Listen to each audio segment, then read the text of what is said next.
MSW Media.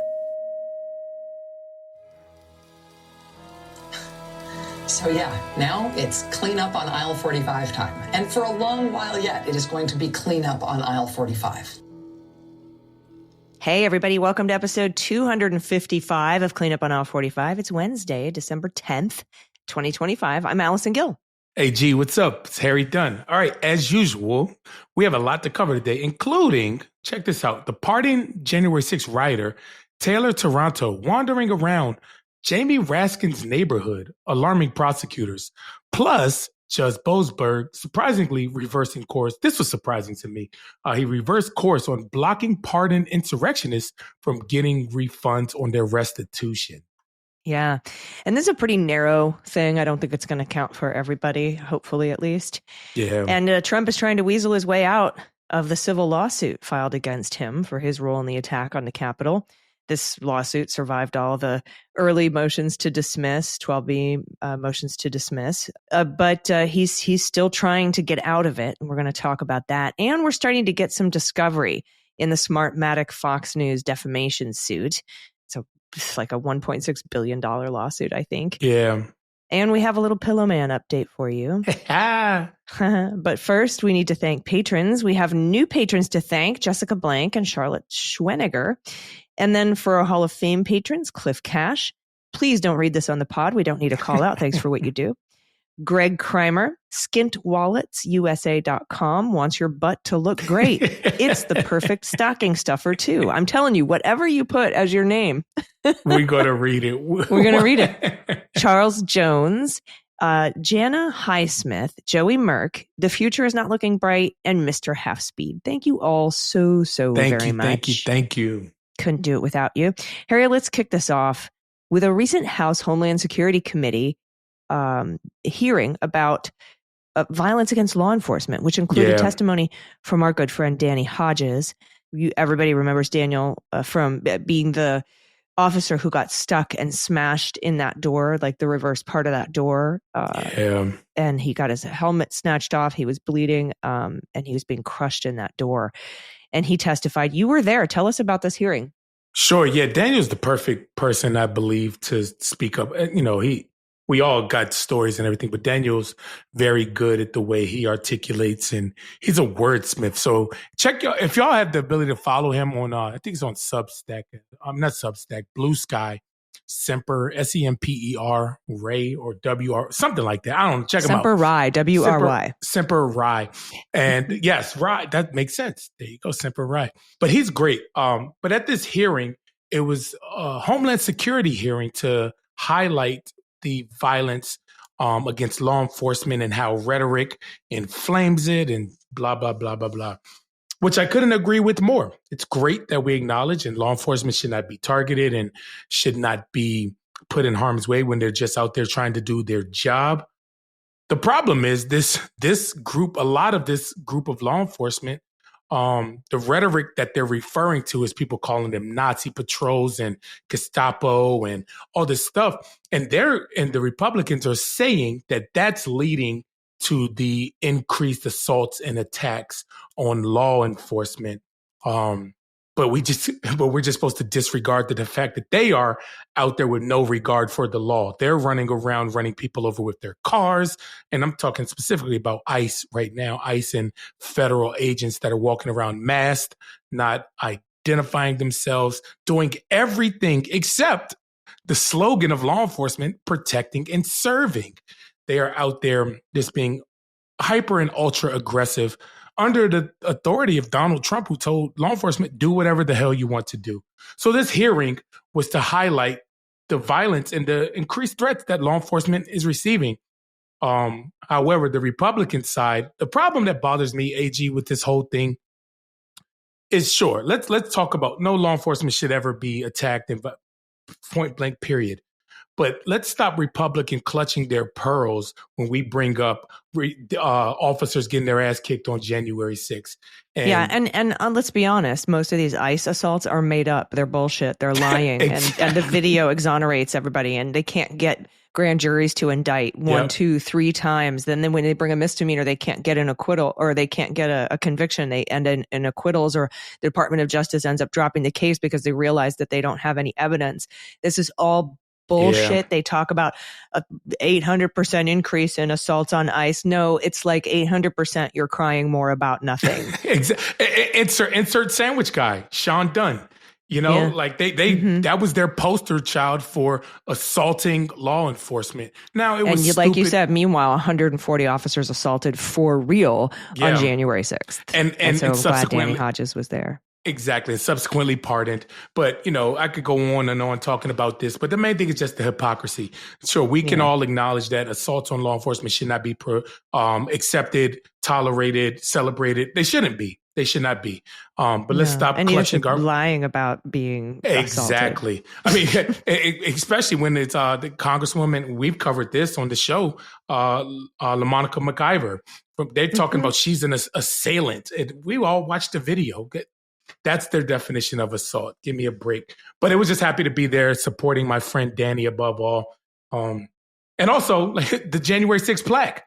I thankful for the Democratic members on the Homeland Security that displayed the plaque behind them while they were speaking, which we have a lawsuit active. Oh, and by the way, I did hear that actually, fingers crossed, the answer is due by the government by tomorrow. We're recording this on Monday, so it is actually due on Tuesday when we're recording this on Monday. So tomorrow, we're due. Now, they haven't asked that I know of as of 10 o'clock this morning. They have not requested any extensions. They shouldn't get another extension. They asked for a bunch, and then it was supposed to be October 30th that Correct. It was due, and then the courts closed down, and they used that as an excuse. Yep. They should get no more extensions. So pending anything tomorrow, the answer is due. So stay tuned. I'm sure we'll have an update on the bonus for those that subscribe to our patrons.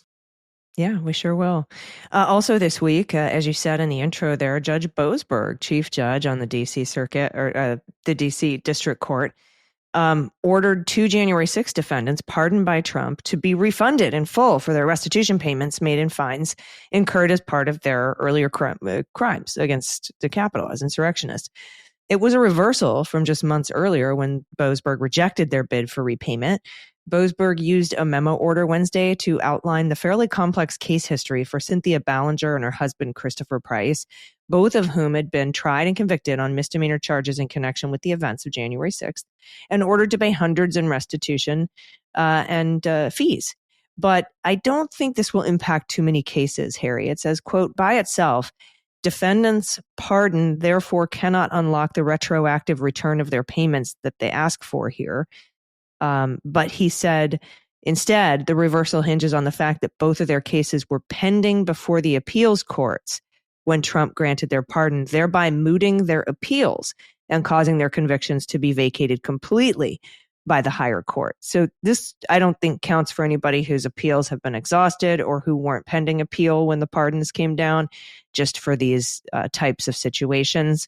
I still don't think it should have been reversed, Sure. But Boasberg thinks they are, and they should be, and he's a fair guy. He probably also disagrees with the fact that these folks were pardoned, but has to follow the law subsequent to it. Let me ask you, so it sounds like this is on some like administrative technicality stuff, not on like the merits of the case or the merits on their appeal. It sounds like it, like you just said, Boasberg has been pretty fair and, seemingly upset with January 6th, first of all, and then their pardons afterwards. So yeah, well, I always like to do a shoe on the other foot. If you get in trouble and you have to pay restitution and you're appealing, and while you're waiting for your appeal to go through your pardon, your whole conviction is vacated at that point because it hasn't been decided on appeal. No one's shot down your appeal and solidified your conviction. You would want to get your restitution back if that were the case. And so, it's pretty narrow, but we'll see. I know that I'm absolutely sure the rest of these insurrectionist a-holes are going to try to apply it to their case as well. But we'll see what happens. Yeah. I don't think they'll be successful. Let's hope not. None of these guys should have been pardoned in the first place. They're all recidivists. They're all committing crimes again. And outside of that, committing crimes or not, history or Donald Trump can't erase what these guys did. These guys and gals did. So They're forever insurrectionists, whether pardoned and or you not. And folks like Danny and Sergeant Gunnell and Mike Fanone, you're all out there making sure that doesn't happen. So we appreciate you. You got it, my friend. All right, we were going to talk about one of those pardoned insurrectionists, and he's creeping around Raskin's neighborhood now. The guy who was down in Obama's area in a van with ammo and was arrested. We're going to talk about him in a minute because he's out and about doing his stuff again because he was pardoned by this president. So everybody stick around. We'll be right back.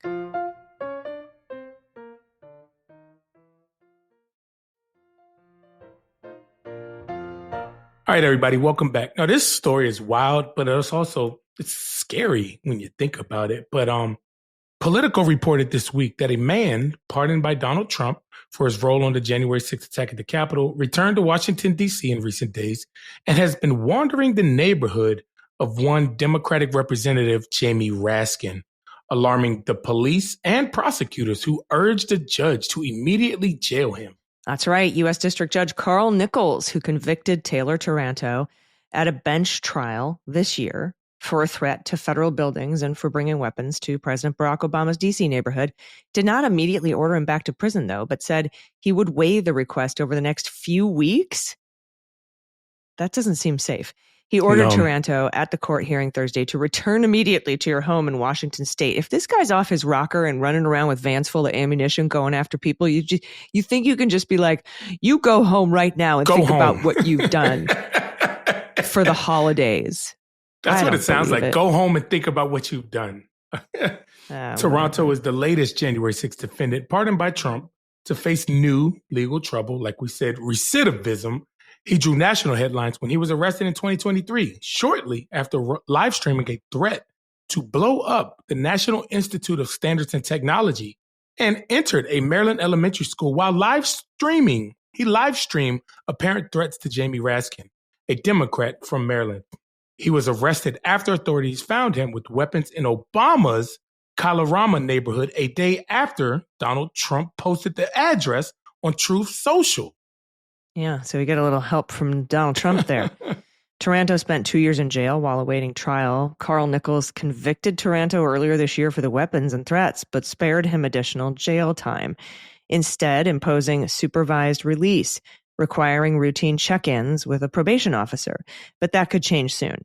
Assistant U.S. Attorney Travis Wolf said that Taranto's return to D.C., his erratic behavior and renewed live streaming raises serious alarms that he was on the path to do the same conduct that led to criminal charges against him 2 years earlier, and urged he be returned to jail. This is an assistant U.S. attorney that's working in the Trump administration right now. Yeah. He's like, Judge, maybe you should put this guy back in jail.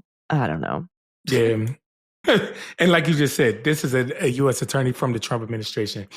After Taranto swore to drive back to Washington state, by the way, Washington to Washington, it's a hell of a drive. He swore to drove back to Washington state by noon Friday. Nichols agreed to let him leave voluntarily and ordered him not to return to D.C. until at least after the new year. Nichols said he would make a decision on the government's detention request later. Nichols also ordered Taranto to attend a probation hearing in Washington state on December 10th. The judge said he is absolutely prepared to incarcerate Taranto if any of his orders were violated. All right. I guess he's got to show up today in Washington state, or he could go back to jail. What do you think? You think he'll show up? This guy is off his rocker. Who the hell drives from Washington to Washington to just walk around Jamie Raskin's neighborhood without, some type of motives? I don't have any faith that he's going to show up, but I'm sure we're covering this, so we'll find out real soon. We will find out. All right, next up, also from Politico, President Trump has asserted executive privilege to prevent courtroom adversaries from accessing evidence in a long-running lawsuit that accuses him of stoking violence at the Capitol January 6th. The Justice Department disclosed Trump's secrecy claim Wednesday in a hearing related to that 5-year-old lawsuit brought by police officers. I think this is Blasingame et al. Yeah, Blasingame, yeah. Who were injured while attempting to repel the violent mob that day. The officers say Trump's incendiary remarks to a crowd of supporters and his direction that they march on the Capitol fueled the riot that nearly derailed the transfer of power from Trump to Biden and left, as I said earlier, 140 officers injured. Yeah, Trump's decision to assert privilege adds to a concerted push to rewrite the history of his bid to subvert the 2020 election. In other words, he's trying to hide that he's tried to steal the 2020 election. Trump pardoned and ended the criminal cases of more than 1,500 people charged for their role in January 6th. And last month, he issued a sweeping pardon for a prominent allies who faced legal scrutiny for their part in the effort. In recent months, Trump has routinely promoted false and inflammatory claims that the FBI intentionally ignited the mayhem at the Capitol. Yep. Now, it's unclear precisely which records Trump is trying to keep out of the hands of the plaintiffs in the January 6th lawsuit. However, a White House spokesperson confirmed Wednesday that the president has decided to fight disclosure of some of the material subpoenaed from the National Archives and the Records Administration at the National Archives last year. The president asserted executive privilege over discovery requests in the case because the overly broad requests demanded documents that were either presidential communications or communications among the president's staff that are clearly constitutionally protected from discovery.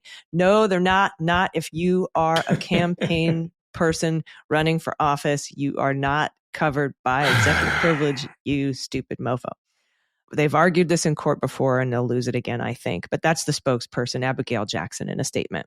Yeah. So correct me if I'm wrong, AG. The Supreme Court said that the president or the executive branch does not shield you from civil litigation, correct? But just criminal, right? True, but he's not arguing against the entire litigation. He's arguing against certain documents to be turned over in discovery, saying that they're subject to his very fantastic privilege, his executive privilege. Gotcha. And communications that are about your campaign are not. That's not executive branch, right? Yeah, that's candidate Trump, not President Trump. That's candidate Trump, not President Trump. That's precisely it. Well, we'll see how this particular Supreme Court. Anyway. We'll see how it goes. Attorneys for the police officers have complained about protracted delays in accessing White House records from Trump's first term, now in the custody of the National Archives. The Biden White House routinely waived executive privilege in order to aid investigators' requests for Trump's record, but did not respond to the lawsuit-related requests before Biden left office in 2025. Trump initially fought efforts by Congress to access his records, taking the battle all the way to the Supreme Court, which let stand a lower court ruling permitting the archives to turn over the records. But a sitting president's view of executive privilege is given far more weight than a former president's. That's what we were just talking about, right?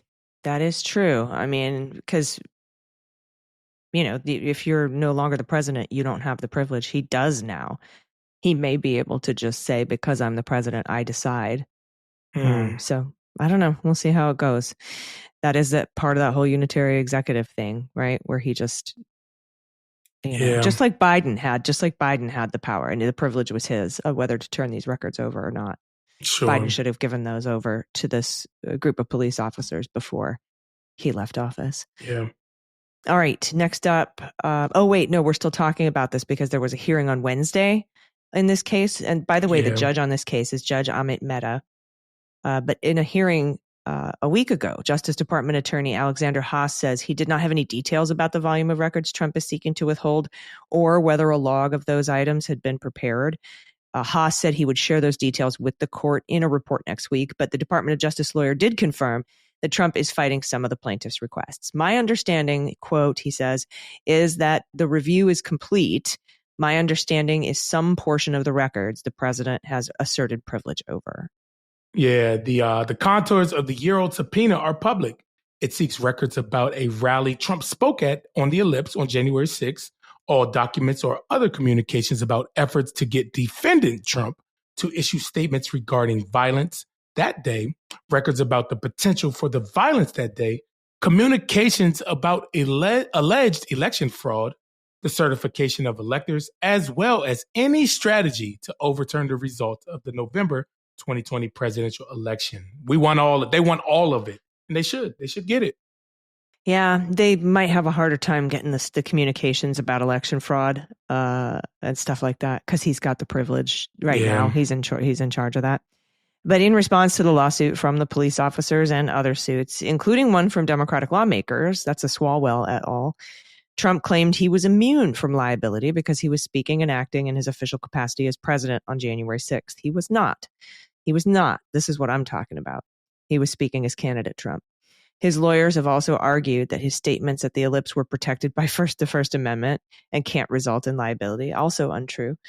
However, in a 2022 ruling, Judge Mehta refused to dismiss the case on that basis. The Obama-appointed judge said the cases could proceed because of indications that Trump may have been aware that some of his supporters were armed and that Trump had discouraged security checks that would have screened for those weapons. Remember, let them through the magnetometers. They're not here to hurt me. Yep. Mm-hmm. Yep. We all remember that stunning revealing of events from the January 6th committee. Trump appealed, prompting a D.C. Circuit Court ruling in 2023 that sent the cases back to Mehta for a fact finding to determine whether Trump's actions that day were official or unofficial. The judge said Wednesday he plans to hear arguments later this month on that issue and others related to the case. And that's when we'll decide, I think, we'll decide whether or not these things have to be handed over. The communications have privilege, is whether these acts were official or unofficial. Yeah. Here we go. So, and unofficial campaigning would be in the unofficial acts bucket. All right, we've got more to get to, but we have to take another quick break. We're going to talk about things that we found out about Rupert and Lachlan Murdoch in the Fox News defamation case by Smartmatic after these quick messages. Stick around. We'll be right back.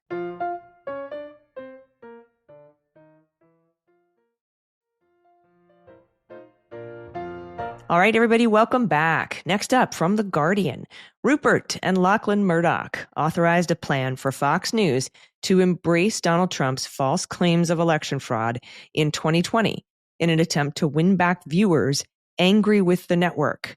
That's what a lawyer for Smartmatic argued on Tuesday.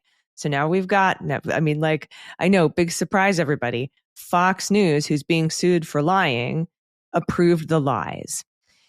Quote, the conservative viewers, their bread and butter, abandoned them. That's what J. Eric Connolly told New York State Supreme Court Judge David B. Cohen. So what did they do? They returned back to what they know best. They returned back to disinformation, pro-Trump propaganda, and xenophobia. Their election story and the election fraud claims was the perfect vehicle for them to get back to their core messaging. Core messaging.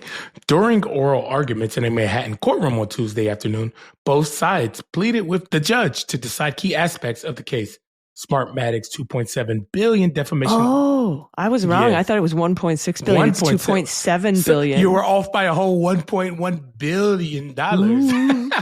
Smartmatic's $2.7 billion defamation lawsuit against Fox in their favor before a potential trial next year. Connolly laid out the argument that the company has been making since it filed the suit in early 2021, and that is that Fox executives hatched a plan to pivot to embrace Trump's claim of a stolen election in an effort to win back pro-Trump viewers who had grown frustrated with the network calling the state of Arizona for Joe Biden on election night. I remember that. Which he won. But okay. Yeah, which he did win. K-Win Allen, a lawyer for Fox News, strongly contested Smartmatic's claims about the Murdochs. No disinformation campaign was ordered. That's not what they said. K-Win Allen. What they said was they gave it the green light. It's total bunk, and it's not supported by the record. It's hogwash. It's made up by lawyers on the other side. He said that Rupert and Lachlan Murdoch, who ultimately controlled the news network, serving as chair and executive chair of its parent Fox Corporation at the time, didn't give anyone any orders to cover Smartmatic or the election fraud allegations. Again, that's not what they said. That lawyer sounded like Trump. It's what do you say? It's not support. It's hogwash. It's made up by lawyers on the other side. He sounds like Donald Trump's talking. I know, right? In depositions for the case, both Rupert Murdoch, who stepped down as chair of Fox 2 years ago, and Lachlan Murdoch, who remains the firm's executive chair and CEO, denied they encouraged Fox News to air election fraud claims. To prevail in the case, Smartmatic will have to prove that key figures at Fox News knew the claims of election fraud being aired on the network, both by hosts and guests, were false, but allowed them to be broadcast anyway. Yeah, they don't have to prove that Lachlan and Rupert wrote the idea and were happy about it and gave the orders. They just have to prove that they knew.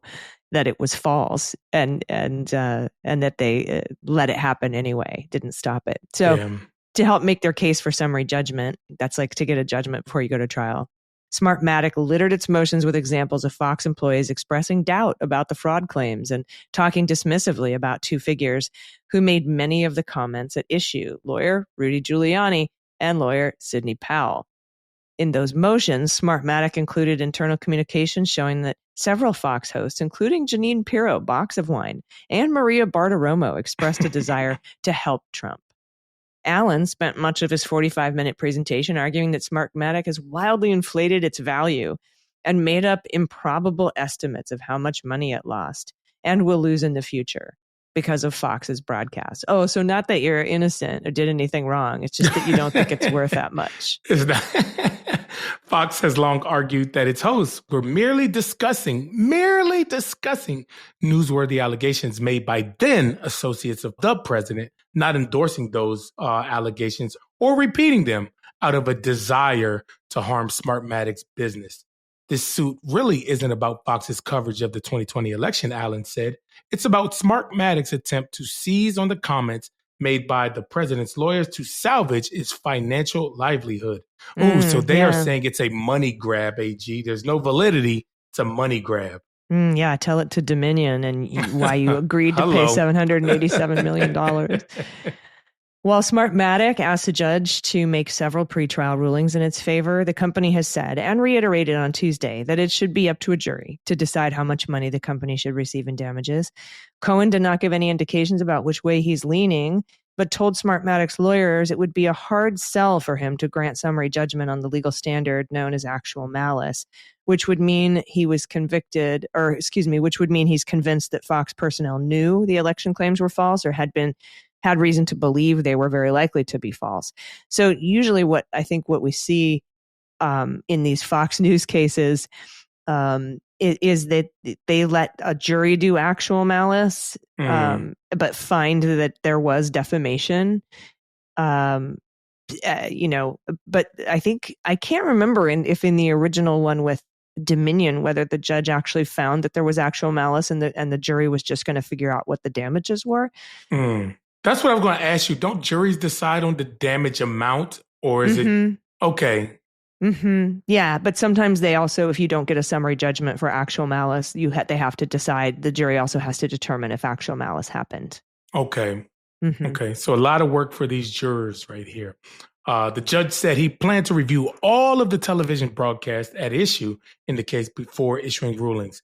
I think I have more than enough information, data, briefings, charts, graphs, and everything I need to make my ruling, he told the parties. The crux of the argument that Smartmatic has made mirrored the case made by another voting technology company, which we talked about earlier, Dominion Voting Systems, in its own defamation lawsuit against Fox. In that case, the judge's ruling on similar motions for summary judgment proved critical. The Delaware Superior Court Judge Eric M. Davis had ruled that the statements made on Fox were false and were defamatory per se, meaning obviously damaging to Dominion's reputation. There you go. Okay, answered my own question there. Viet Dinh, who served as Fox's chief legal and policy officer, later said that Davis's pretrial rulings had hamstrung the company and factored into its decision to pay $787.5 million. Can't you just say you lied? The judge hamstrung us. And that's why they had to pay nearly $1 billion to that. I mean, that's why I toss $1 billion around, is because I'm just been hamstrung. Hamstrung by a judge, right? Quote, we knew we were right in the law, but the trial judge put us in a situation increasingly where it was very obvious that we were not able to win at trial, but we're very confident we could prevail on appeal. There's a reason you can't win at trial. It's because you lied. Because you lied. It's just as simple as that. Why couldn't you? Oh, my goodness God, sakes. these people, man.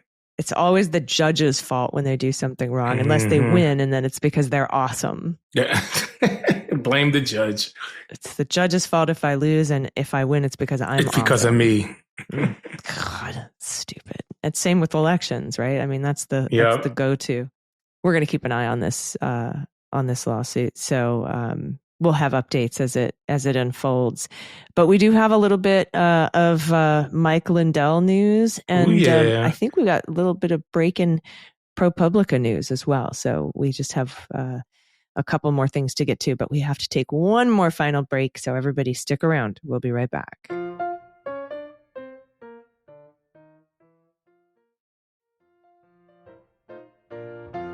All right, everybody. Welcome back. Mike Lindell, the MyPillow CEO and right-wing conspiracy theorist, has filed paperwork to run for governor of Minnesota next year. That's right. You heard that right. The Minnesota Campaign Finance Board website indicates that he created a Mike Lindell for Governor committee on Wednesday. However, in an interview with the Minnesota Star Tribune, Lindell said he isn't 100% decided yet. What? On whether he will run or not.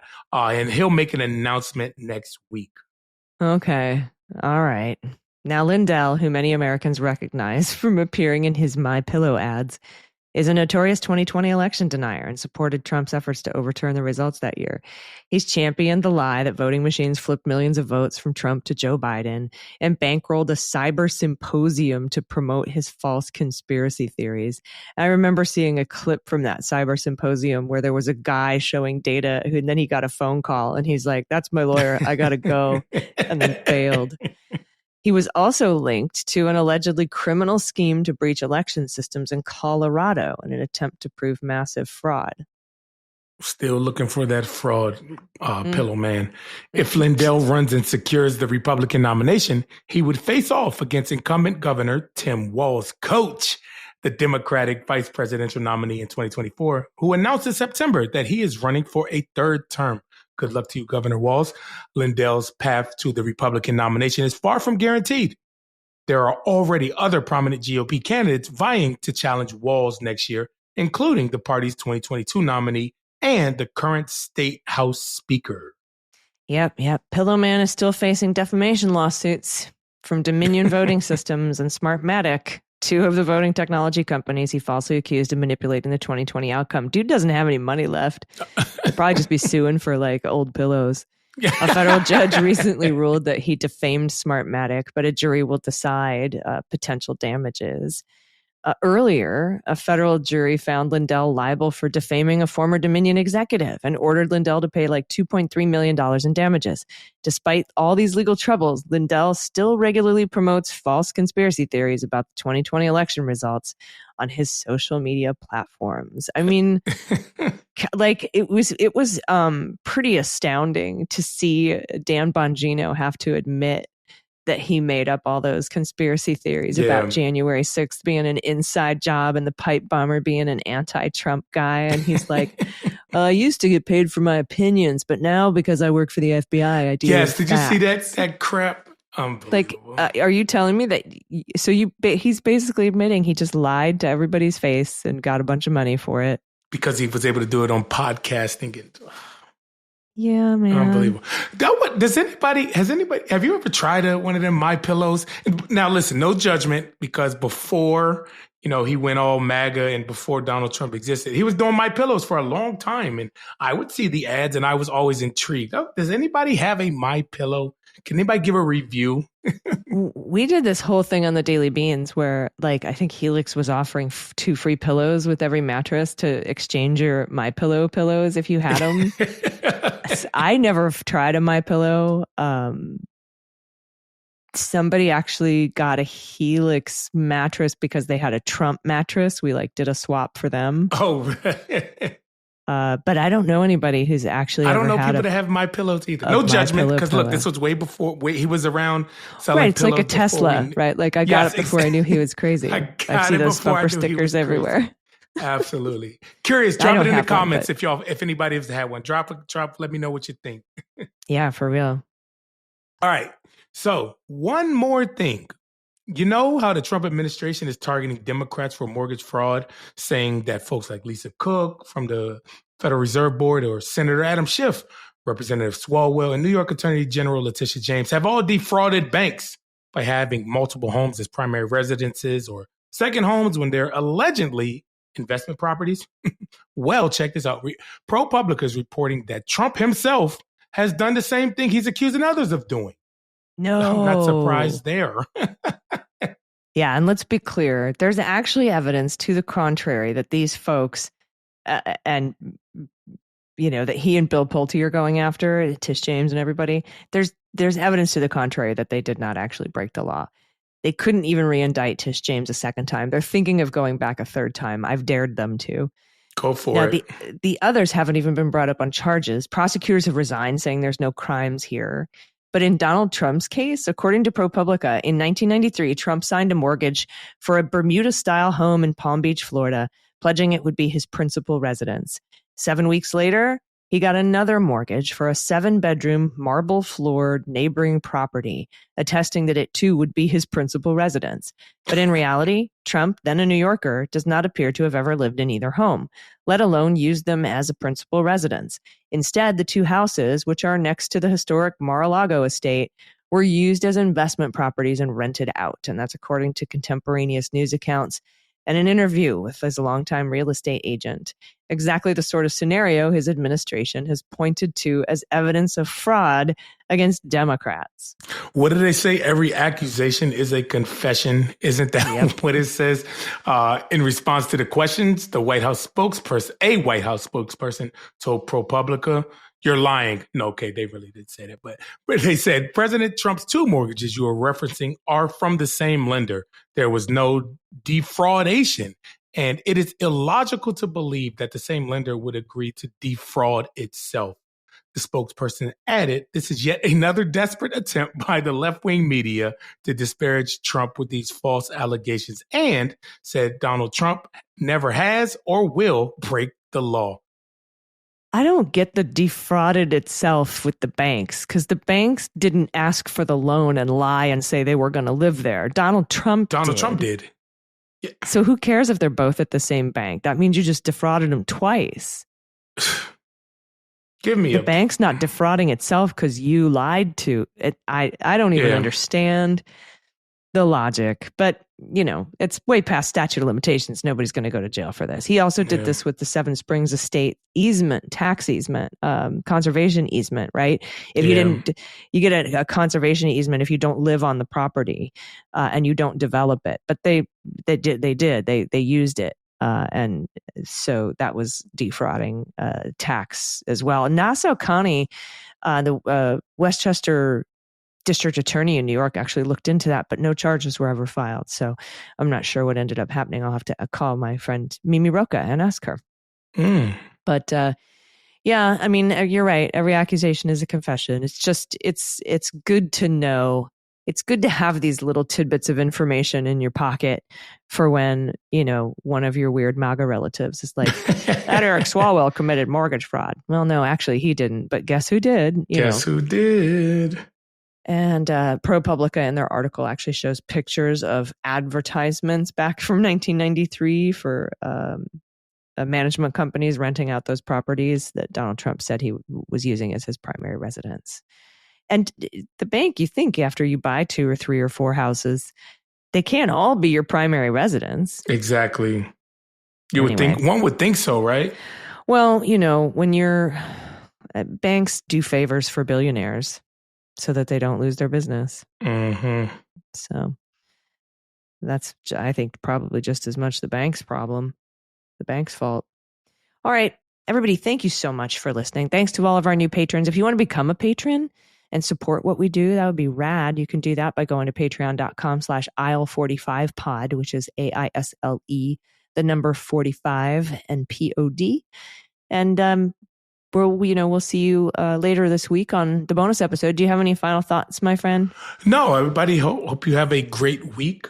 One thing that y'all need to pay attention to is Democrats have filed non-court news here, have filed a discharge petition for the health care subsidies, and they just need 4 Republicans to force a vote for it to extend the subsidies. So if you live in a state where a Republican can be pressured, call them, get on their ass about it. Yeah, to extend the Affordable Care Act subsidies. Yep. I can't believe they can't find 4 Republicans that want to do that. I don't wonder who's telling them not to. I mean, I know, but yeah. All right. Thank you so much, everybody. We'll see you next time. I'm Allison Gill. Harry Dunn. Thanks, y'all. Cleanup on Aisle 45 is written, researched, and produced by Allison Gill, with editing by Molly Hockey. Our art and logo design are by Joelle Reeder and Moxie Design Studios, and our music is composed and performed by Adam Orr. Cleanup on Aisle 45 is a proud member of the MSW Media Network, a collection of creator-owned podcasts dedicated to news, politics, and justice. For more information, visit mswmedia.com.